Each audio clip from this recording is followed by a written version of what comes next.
அது ஒரு அழகிய குளம். அந்த குளத்திற்கு அருகில் ஒரு மரப்பொந்து ஒன்று இருந்தது. அந்த மரப்பொந்தில் சுண்டெலி ஒன்று வசித்து வந்தது. அந்த சுண்டெலிக்கு குளத்தில் வசித்த தவளையுடன் நட்பு ஏற்பட்டது.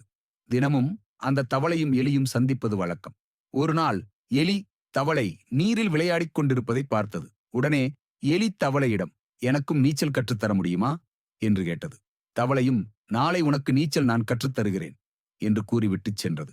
அடுத்த நாள் சுண்டெலிக்கு நீச்சல் கற்றுத்தருவதாக கூறிய தவளை, நீச்சல் கற்றுத்தர தன்னுடைய காலை எலியின் காலுடன் சேர்த்து ஒரு கயிற்றினால் கட்டிக்கொண்டது.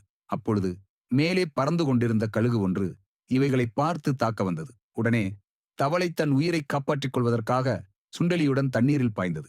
தண்ணீரில் மூழ்கிய சுண்டெலி மூச்சு திணறி இறந்து போனது.